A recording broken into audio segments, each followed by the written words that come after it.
Estamos de volta com o programa Você é um Sucesso. Nosso entrevistado de hoje é o Giovanni Luiz Lemos Lopes. Ele que é deficiente visual e é estudante do curso de Comunicação Social e Jornalismo lá do IESPES. Boa noite, Giovanni. Boa noite, Paulo. Seja bem-vindo aqui no nosso programa. Opa, muito obrigado. Eu agradeço o convite que vocês me fizeram, para vir aqui. Estou aqui com o maior prazer para a gente trocar essa ideia aí, bem legal. Giovanni, você é santareno, né? Sou santareno, com muito orgulho. Né? Muito orgulho. Você não enxerga nada, nem um vulto? Nada, nem o vulto. Eu tenho apenas a noção do claro e do escuro, Se eu estiver num ambiente escuro e alguém acender a luz, eu vou perceber que clareou. E vice-versa. Esse problema, você nasceu normal? Nasci sem deficiência. Sem deficiência nenhuma? Sem deficiência. Enxergava tudo e todos, corria pela cidade? Corria, andava de bicicleta, jogava bola, empinava papagaio. Assim, eu tive uma infância bem legal, bem normal, como qualquer outra criança sem deficiência. Em que período da tua vida foi detectado essa... Bom, quando eu tinha os 17 para os 18 anos, eu senti uma pequena dificuldade para enxergar. Procurei os médicos, e eles me encaminharam para Belém. Chegando lá, o médico falou que era um problema hereditário que não tinha tratamento. Só que ele não me incomodava tanto. Cheguei a usar óculos para tentar corrigir alguma coisa. Era muito pouco, era 1,5 grau de um lado, 2 do outro.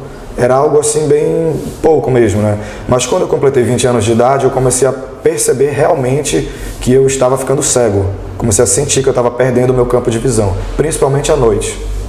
E como era o nome dessa enfermidade? Essa é chamada de retinose pigmentar. Isso é raro acontecer ou é normal acontecer? Não, assim, ela não é uma doença rara. Aqui em Santarém, inclusive, tem bastante gente que tem essa retinose pigmentar.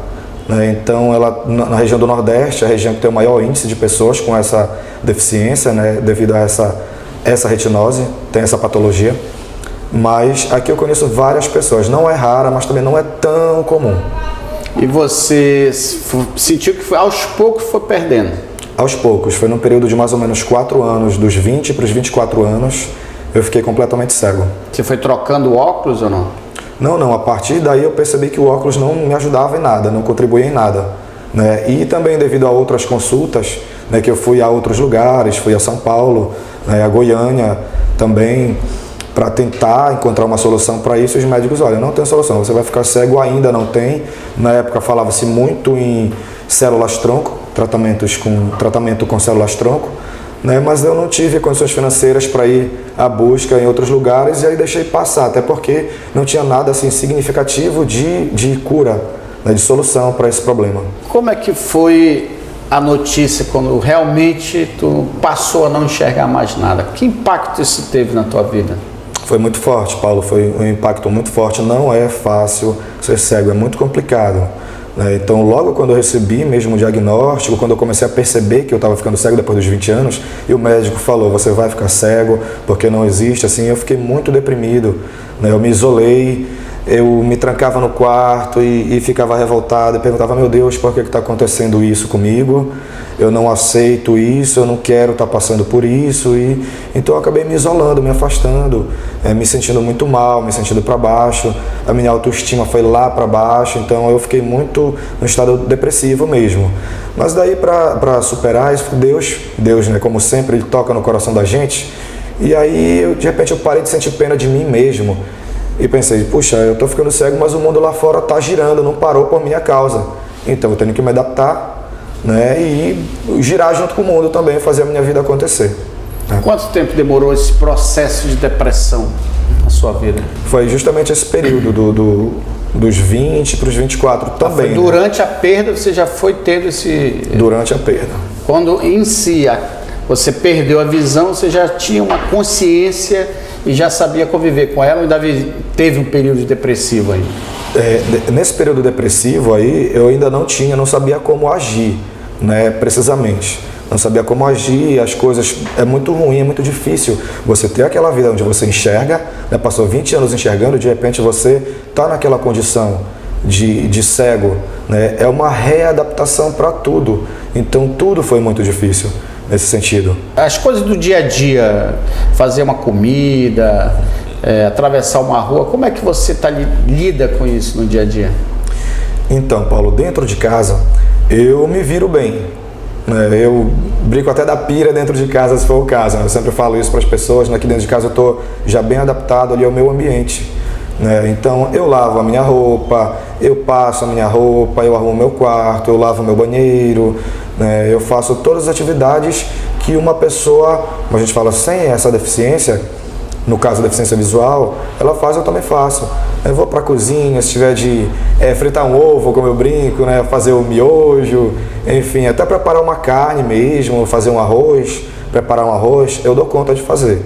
Os serviços domésticos, se tiver de varrer uma casa, eu varro. Aqui a gente derruba uma coisa, mas isso qualquer outra pessoa, acontece com qualquer outra pessoa. Comigo não seria diferente. Eu procuro sempre fazer da melhor forma possível para evitar os acidentes. Andar pela cidade também? Andar pela cidade, eu não uso a bengala, mas eu uso sempre o que a gente chama de guia vidente. Ou seja, é alguém que enxerga e que vai me guiando pelas ruas da cidade. Você pede ajuda de alguém na rua? Não, na rua não, porque geralmente... Você já sai de casa com alguém que vai fazer essa guia? Isso, eu já saio de casa com alguém já me guiando, Então, sempre, graças a Deus, conto com pessoas que sempre estão dispostas a me ajudar e me ajudam, sempre que eu preciso. O que foi mais difícil para você se adaptar? Olha, o mais difícil é quando a gente estava acostumado a fazer aquelas coisas, enxergando, e aí depois tem coisas que a gente não consegue fazer, que não dá mais para você fazer sozinho, sempre dependendo de... você tem que depender de alguém para fazer. E a dependência, ela é muito ruim. Isso eu acho que é a parte mais difícil. É a gente se habituar, de repente, a ser dependente do outro. Por exemplo, se eu quiser ir em algum lugar lá no centro, fazer uma compra, tem que depender de alguém. Da pessoa às vezes, poxa, não dá para eu ir, não dá para eu fazer, eu estou ocupado e tal. Aí então, nessa parte, isso é muito difícil. Ler um livro, olhando, assistir um filme, só se tiver alguém do lado fazendo o que a gente chama de audiodescrição. Esse filme vai passando, eu estou ouvindo ali, estou entendendo a temática do filme, mas não estou conseguindo ver, logicamente. Então alguém vai estar descrevendo, olha, tem o rapaz, o cenário está dentro de um rio, ali tem um barco e tal. Descrevendo a cena, Isso, é a audiodescrição, como a gente chama. Então assim eu consigo compreender o filme da melhor forma possível. Muita gente pode estar nos assistindo, Giovanni, e passando por alguma dificuldade, às vezes uma falta de dinheiro, um desemprego, às vezes está passando por um problema de crise matrimonial, conjugal, e está depressivo, muita gente até pensando em suicídio, E você, diante de um problema tão sério, tão profundo, enfrentou, o que você tem a dizer para uma pessoa dessa? Dificuldades, todo mundo enfrenta. Todo mundo enfrenta uma dificuldade, todo mundo tem a sua cruz que carrega. Então essas pessoas, eu penso que elas devem, o que eu tenho a dizer para elas é que elas têm que dar mais valor para a vida, porque a vida é uma só. A vida, o tempo passa pela gente, assim que a gente não tem noção, quando a gente se espanta, já é outro dia, o tempo já passou. Então a gente tem que aproveitar aquela vida que ela é muito bela. A gente não pode se prender a uma limitação achando que é o fim do mundo, não. Você tem que achar força na sua limitação para fazer dela um começo para uma nova vida e não o fim da linha. Eu penso que seja isso, Você não sentir pena de você mesmo, porque isso é muito ruim, E não deixar que a dificuldade se sobressaia a sua vida, a sua vontade de viver. Eu penso que a vontade de viver ela tem que ser maior do que a dificuldade. Então a vida é muito bela, tem que aproveitá-la.